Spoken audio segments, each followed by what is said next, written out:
Hello there. Welcome to the Saroy channel wherever you are in the world, and so much love to each and every one of you. I do hope you're doing remarkably well. It's a lovely day where I am, and I hope it is for you too. And go and get yourself something lovely to drink, because we're on part 3 of our story tonight, and I think it's going to be a fascinating story. So before we continue, don't forget to subscribe to the channel, click the notification bell and the thumbs up, and let's continue with part 3 of our story tonight. I made my way down the steps of this Victorian apartment block and hastily dashed down the street with my umbrella over my head. The rain that had initially become softer very suddenly began to punnel down in sheets. It wasn't too bad, but it was getting worse. Damn, I thought to myself, I shouldn't have risked going out in the rain like this. I hastily increased my pace, resolutely determined to get to the 7-Eleven, as I desperately wanted that milk for my tea. In a trice, my foot slipped on an uneven part of the tarmac, and for a moment I lost my balance. I went flying across the sidewalk like a floppy rag doll, making quite an embarrassing spectacle of myself as I landed in a pathetic bedraggled heap on the tarmac, feeling not only foolish but as flustered as a pigeon that is caught up in a cat's jaws. There was a throbbing pain in my ankle. Then there he was, a handsome American gentleman, looking down on me with concern, his hand reaching out to mine to pull me up to my feet. "Are you all right?" he asked. "I'm not sure," I said nervously, taking his hand as he pulled me to my feet. "My ankle is hurting me." The young gentleman bent down to his knees, leaning over to examine my ankle, and pressed it in various places, asking me where it hurt. I winced in pain. "That was a bad fall," he said. "I think you might have sprained your ankle. But the good news is I don't think you've broken anything, which is a huge relief. I could take you to the hospital if you like, to get it checked out and x-rayed." "I think I've just twisted it," I said. "I just need to rest it a little, and I'm sure I'll be all right." "You're not going to get very far on that ankle like that. Shall I call an Uber for you to get you home safely?" "My home is in that apartment block over there," I said. "I don't think an Uber will agree to lift me over such a short distance, do you? If you could help me get back to my place, I'd be enormously grateful. I could lean on you for support. I'm sure then I'd be able to hobble along the pavement, back to that block over there, the Victorian one, I mean." "If you're sure," said the young man, linking his arms through mine and holding me up firmly, as I hobbled somewhat unsteadily along the street, grateful that the apartment block was not far away. The gentleman held his umbrella over me so that I didn't get too wet, but the rain continued to beat down unforgivingly. But I'd forgotten all about it. I didn't care about the English breakfast tea any more. I wanted to get back to my late grandmother's apartment to nurse my tender and swollen ankle as soon as I possibly could, and rest it for a while in the hope that the tenderness would eventually subside. Before long the young man helped me navigate my way up the staircase to get to my apartment.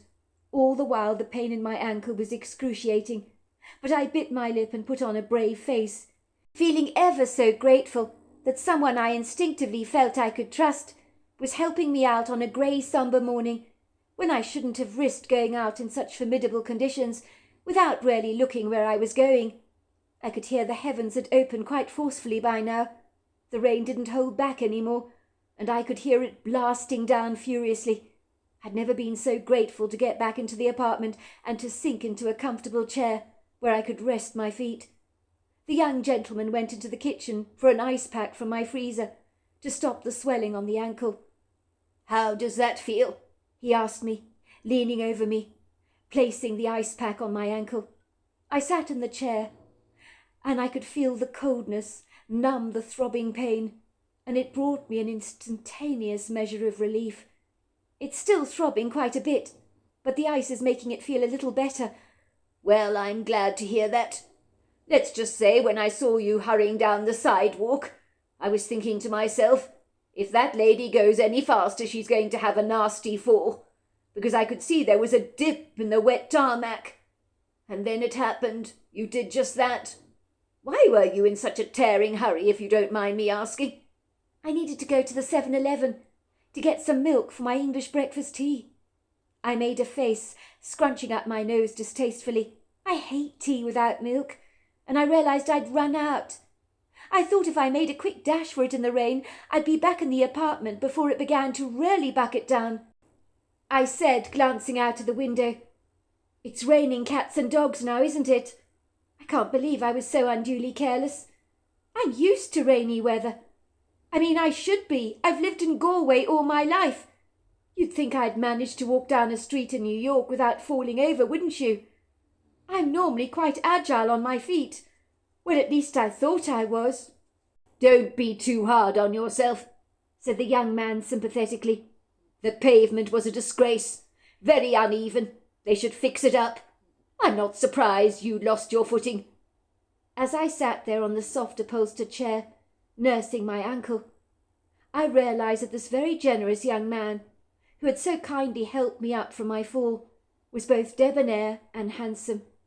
He had dark curly hair and cheerful brown eyes that glinted with amusement, almost as if he was having a private chuckle at my expense, but I didn't mind at all.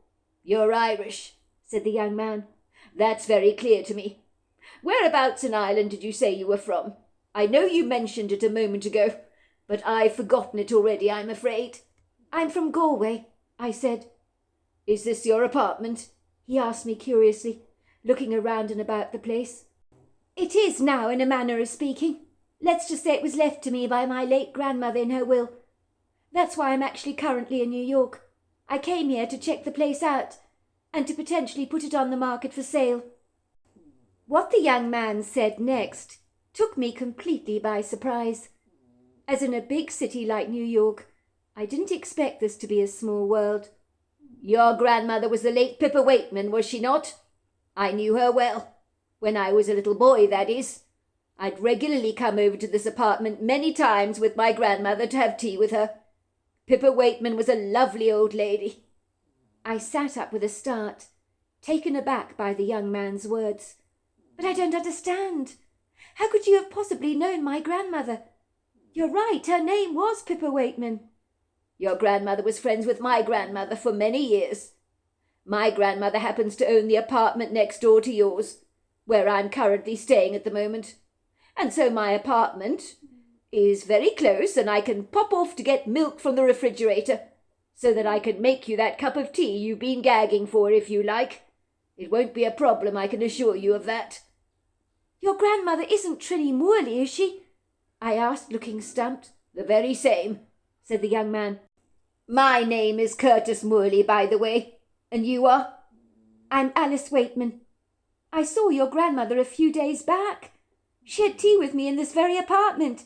She was telling me about you, believe it or not." "What did she have to say?" said Curtis with a wicked grin.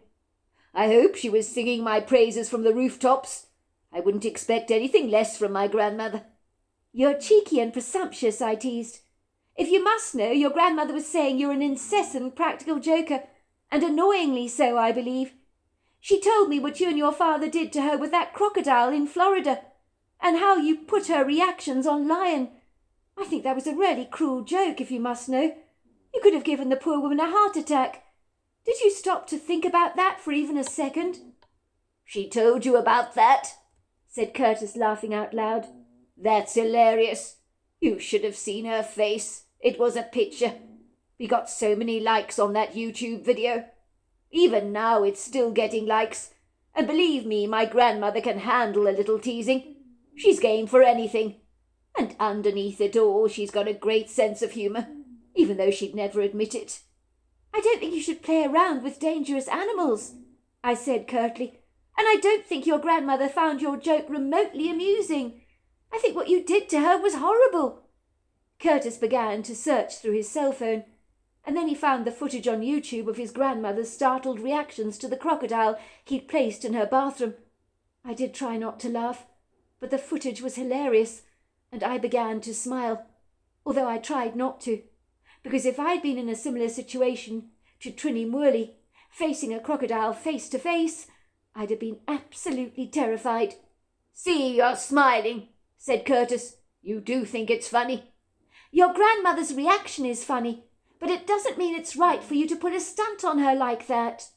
"You're right about that," said Curtis, "but my grandmother's only got herself to blame." "Why's that?" I asked. "Because of her classic reactions, of course. I mean, even my grandfather can't resist pranking her. Her reactions are hilariously funny. If you watch any comedy where people are being pranked, the best pranks are the ones where people's reactions make you chuckle." Curtis stayed in my apartment for a long time chatting away while the rain pounded down. I found him to be of great company, and his sense of humour was a delight. He told me he was in New York for a few days, and then would be returning home to Florida. I couldn't believe I'd run into him like this so serendipitously, and over the next few days he visited me tirelessly, always checking up on my ankle, and insisting on helping me in any way he could. I got to know him a whole lot better, so I felt a lot less lonely in New York. I found him to be extremely attractive, and I knew there was a romantic spark between the two of us, but I had no intentions of setting that spark alight or getting serious about anyone, as I fully intended to travel around America, and then sell my grandmother's apartment, and then promptly return to Ireland. On the days I had rested my ankle, I'd seen a couple of estate agents who had given me a hefty evaluation for my grandmother's apartment and were pushing me to put the place on the market at once. "I can get this place sold for you within a day," the estate agent had told me, and her greedy eyes looked so hungry, as if she was champing at the bit to get that sale. She rather reminded me of a buzzard, waiting eagerly to pounce on its prey. I had told her I'd think about it, and the woman had sent me several text messages since, telling me of people she knew who'd be eager to buy my property with a cash sale. Mrs. Morley's wise words hung around in my head, like seeds taking root after a little watering. "Sit on it for a while, dear," she had said. "Don't be in too much of a rush to sell. That's my best advice to you."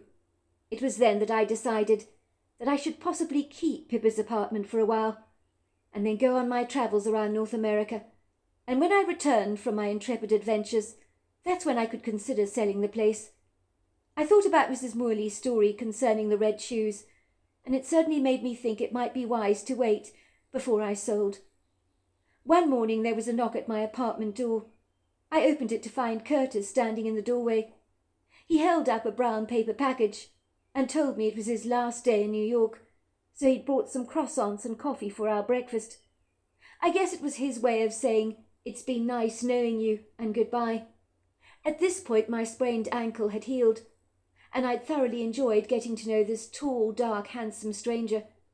I was surprised by the emotional tug I experienced in my heartstrings when he told me he was going back to Florida. I realized how awfully alone I would ultimately feel without him around. He had taken away all the loneliness since I'd been in New York. "Are you going to let me in?" he teased. "Or are you going to keep me standing in the doorway like a prize mug?" "Sorry," I said, opening the door and taking the brown paper bag from him. We sat down together at the breakfast table and ate our croissants in silence.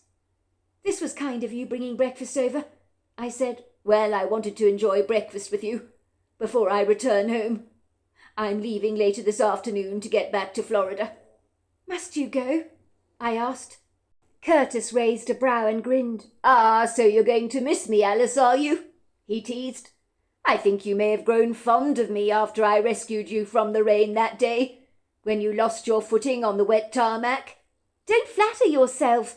I wouldn't go that far," I said. "I think the lady doth protest too much," said Curtis, tweaking my cheek teasingly.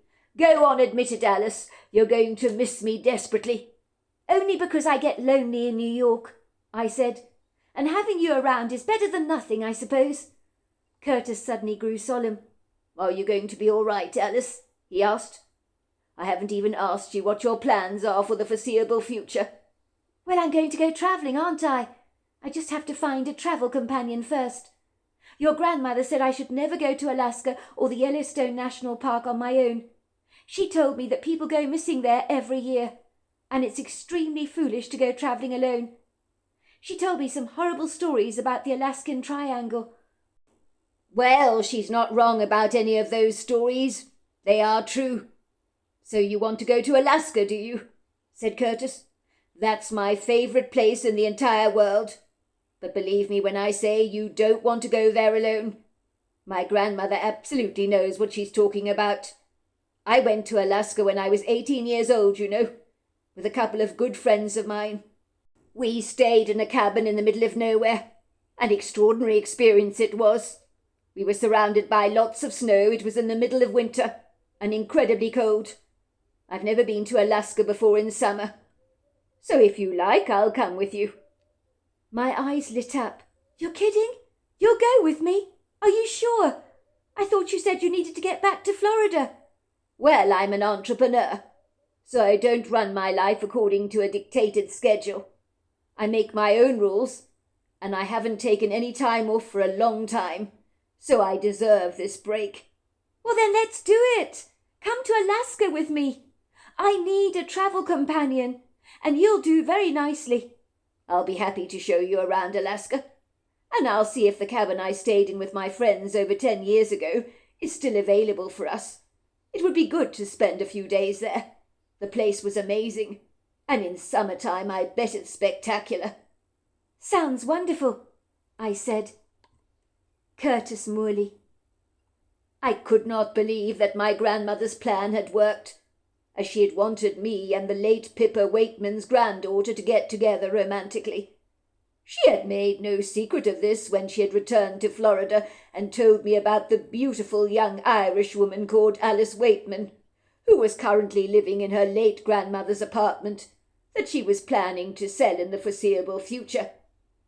"Curtis," she had said to me, "there's a delightful woman I think you should meet. She's round about your age, 28, I believe she is. She's from Ireland. I believe the two of you would get on famously together. I know how devastated you were when you and Brooke broke up. But you shouldn't give up on love. I think you and Alice Waitman would be a great match. You could go to New York, introduce yourself to her. Tell her you're my grandson. Take her out for dinner one night. Who knows? This could be the beginning of something very special." "I'm sorry, I'm not interested, Granny. Thanks for trying, though. But I do not want to get romantically involved with anyone. I'm not ready for a relationship after Brooke broke my heart. I think I want to enjoy the single life for a while. I'm done with women at the moment." "Sweetheart, you know what they say. When you fall off a horse, you get back on it again, don't you? The last thing you do is run scared, vowing never to ride again. What good would that do? In my opinion, it only exacerbates the problem 100-fold. The only way to get Brooke out of your system for good is to date someone else. And let's just say Alice Waitman. She's a very special young lady." "Granny, without wishing to be rude, I don't think you're getting the message clearly enough. I don't want to date anyone. Don't you get it?" "You see, that's exactly what I'm talking about, Curtis, dear. You've got cold feet, have you not? And you're desperately afraid to put them in the water, in case the water is too cold. I knew from the very moment you started dating Brooke that she was no good for you. I told you as much at the time. So when you caught her cheating with someone else whom you considered to be a good friend of yours, all my thoughts about her were confirmed. She's a woman that has no integrity whatsoever." "Oh, please don't put any more salt on the wound and say I told you so, Granny. I know I messed up dating Brooke. Tell me something I don't know, why don't you?" "Sweetheart, I get the impression that Alice Waitman really is the kind of young lady for you. I mean, what have you got to lose taking her out to dinner one night? Why don't you go up to New York and introduce yourself to the young lady? Alice wants to go travelling all over North America. She mentioned visiting Yellowstone National Park and going to Alaska during the summer months. You've always wanted to go to Alaska in summer. I told Alice if she needed a travel companion, she might consider asking you. I did mention you to her, if you must know, in passing, that is. And let's guess, Granny, she wasn't remotely interested in going travelling with a perfect stranger. And who can blame her for that?" But don't you see, Curtis, you're not a stranger. You're my grandson. I know Alice, and so by association, you aren't a stranger. Who knows, if you get to know her better, she might ask you to accompany her on a trip to Alaska. Wouldn't that be wonderful? It's true I wanted to go to Alaska in summer. Nice try, Granny. Trying to tempt me like this, I said. But I'm sorry, I'm not interested in getting involved with anyone just yet. I don't even know this girl. I certainly don't want to be lumbered with a stranger on a trip, whom I might not even like. Oh, but you will like Alice Wakeman. I can promise you that. She's the kind of person it's impossible to dislike, said my grandmother confidently. I think you and Alice would be a match made in heaven, even if I say so myself. I thought that the moment I laid eyes on her. She's the same age as you are. She's very pretty, with Titian colouring, blue eyes and fair skin. It's a win-win situation the way I see it. My grandmother could be conniving at the very best of times. I believe she clandestinely had her heart set on me meeting up with Alice Wakeman, but I wasn't going to allow that to happen. By all accounts, my grandmother came up with another way to get me to go to New York, so I'd be forced to stay in her apartment, that just so happened to be next to Alice Wakeman's. How terribly convenient, I couldn't help but think. Was this a set-up on my grandmother's part? Most likely. My grandmother told me she'd left behind her pearls at her apartment in New York, and could I please go to the apartment to pick them up for her, as she'd only just been there, and at her age she couldn't be going up and down the country like a yo-yo. Ah, so this is what it's about, Granny. You're planning to make me go up to New York so I run into this girl, are you? You're trying to set me up with her. And now you're making convenient excuses about needing me to pick up your pearls for you. I can see through your motives, Granny. If you want your pearls as badly as you claim you do, why don't you get them yourself? I've told you already, Curtis. I can't possibly go traipsing up and down the country. I'm not as energetic and sprightly as I used to be. I'm getting older, in case you haven't noticed. Those pearls belong to my grandmother. You know I always wear them. I feel desperately naked without them around my neck. You, Curtis, are so young and energetic. Don't you want to do an old lady a big favour? You can pick up the pearls and get the next flight back to Florida if you like, and I will pay you handsomely for doing this for me. Please won't you go on my behalf? I assure you picking up my pearls has got nothing to do with trying to get you together with Alice Wakeman. I genuinely want my pearls back. I knew my grandmother was speaking the truth about her pearls, as since she'd returned from New York she had talked about nothing else. She wore them all the time around her neck, and I was amazed that she'd left them behind in her New York apartment. I suppose it happens. I knew it wouldn't be any skin off my nose to pick them up for her. Yes, it would be a tad inconvenient. There were better things I could be doing with my time. I loved my grandmother very much, but I could see she was rarely missing those pearls. They meant a whole lot to her. They were of sentimental value more than anything else. If my grandmother was using her pearls as an excuse for me to introduce myself to Alice Wakeman, well, it wasn't going to happen, I thought. When I arrived in New York the following morning, it was pouring down with rain. I got caught in the onslaught, I'm afraid to say.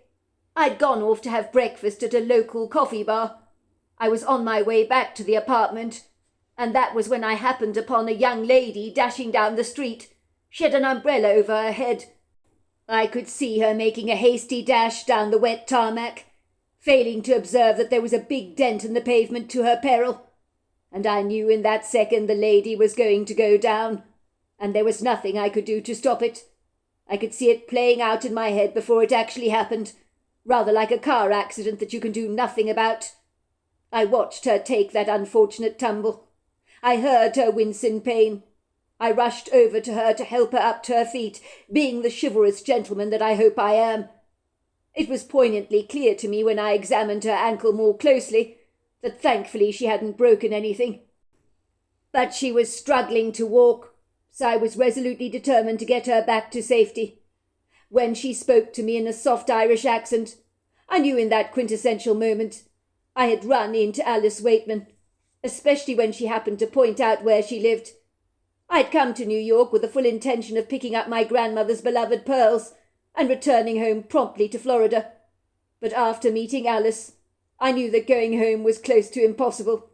I needed to get to know this bonny Irish lass better, as there was something about her that completely beguiled me. My grandmother had not been wrong about the fact that there was something very special about this young lady, and she was easy on the eye with her Titian colouring and beautiful blue eyes. Suffice to say, I did find my grandmother's pearls in the apartment, so I quickly posted them off to her, and spent my next few days in New York getting to know Alice Waitman a whole lot better. I'd never felt so drawn to a woman as I was to her. When I told her I needed to return to Florida, she begged me not to go, and then invited me to go to Alaska with her. And how could I refuse such a tempting offer? Somehow my meeting with Alice Waitman was serendipitous in every sense of the word. Of course I wanted it to become romantic, as I realized I'd fallen for her hard, but my ex-girlfriend Brooke had made me very cautious about relationships. In fact, I felt as if I was treading on glass. I really didn't want to get hurt again. I was excited, of course, about going back to Alaska, as the last time I'd been there, I was 18 years old. I was determined for Alice and I to stay at the very same cabin that I'd stayed in Alaska for about 3 days and nights during the winter season. What I didn't tell Alice about was the strange things that had happened to me and my friends when I'd stayed in that cabin. I guess I was drawn to going back to the place, as I wanted to see if anything unorthodox and outlandish would happen to me again. I had vowed that one day I'd go back to that cabin to stay there, and maybe then I'd get some answers to the 101 questions that were forever playing out in my mind. At the time I had no understanding of what had happened to me, but my curiosity had never been satisfied, and the desire to go back to Alaska was like an itch I wanted to scratch.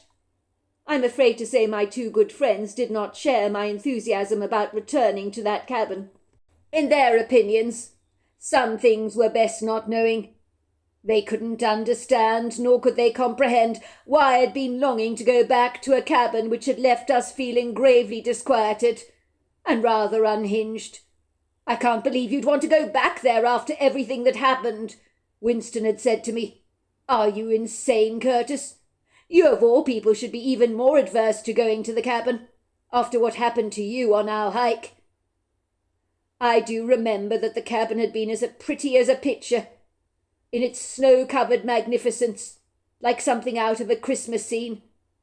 But it really felt as if we were in the middle of nowhere. But none of that had mattered to us.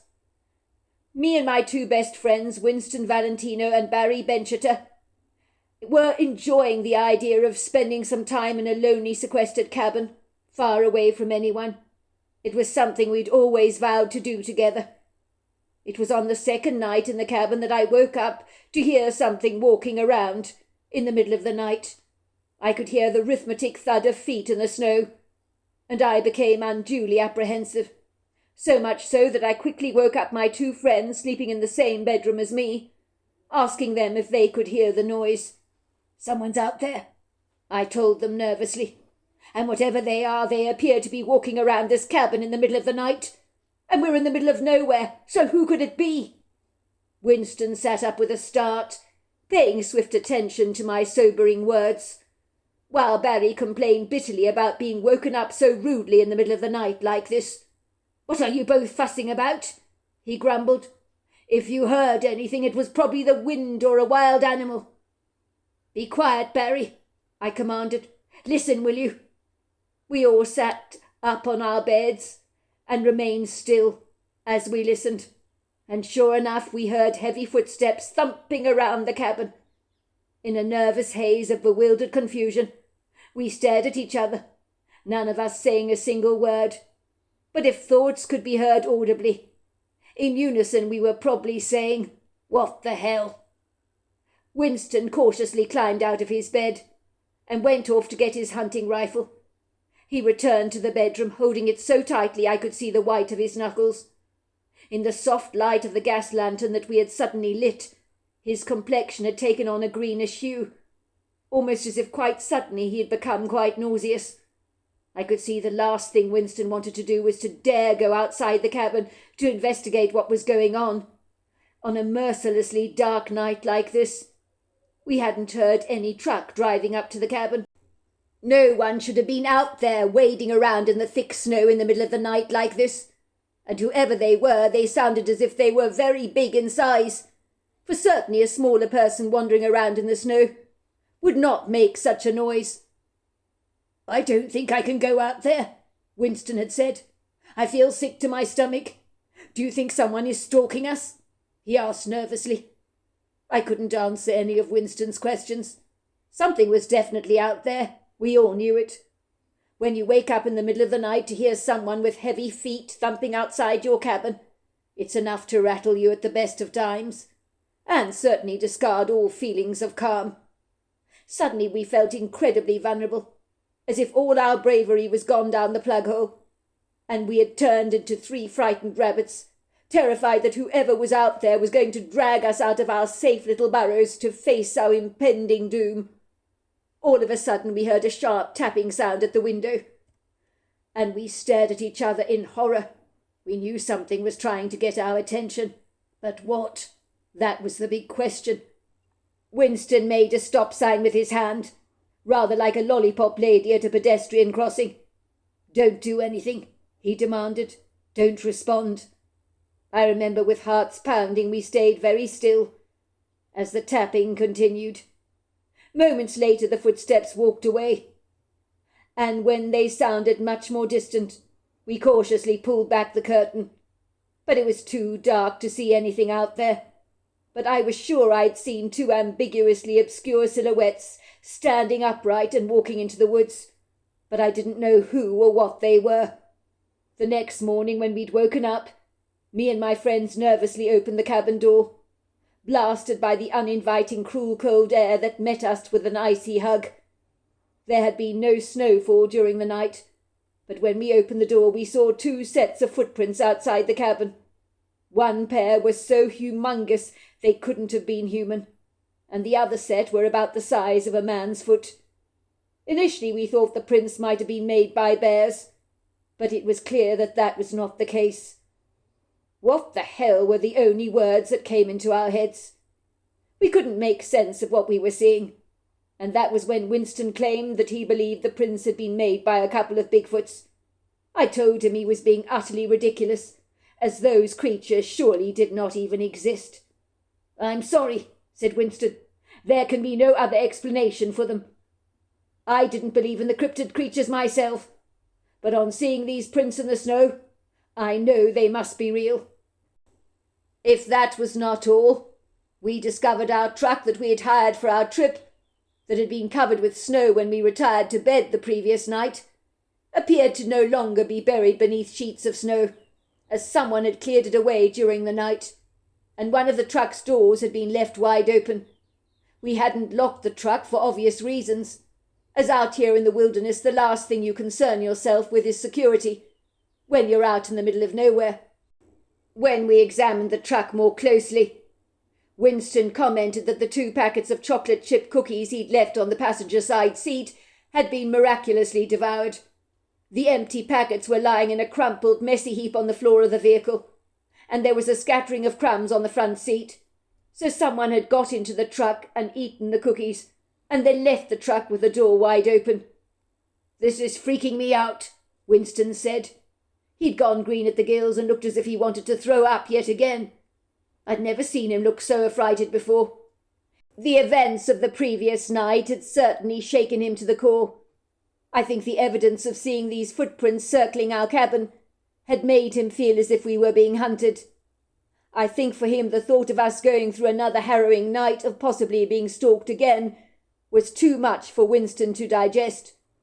Ostensibly Winston was a very big dude. He was over 6 foot tall and heavily built. Over the years he'd boasted about his great success as a hunter, as his father had taken him hunting since he was a little boy. I'd mistakenly thought having him around the cabin would make us feel safe, but when he clutched his rifle the previous night, with all the courage leaving him in an instant, I realized that Winston was not really as courageous as he'd first appeared. I had falsely assumed that Winston was the quintessential maverick, made of tough stuff, you could say, and intimidated by very little. So with him becoming wobbly like jello, in his lack of resolve to stay at the cabin, I was finding his nervousness unquestionably rather contagious, and was also beginning to think that leaving the cabin was probably a good idea. So there we are, that's the end of part 3 of our story. Part 4 is tomorrow night. I look forward to you joining me then. Until next time, goodbye and good night.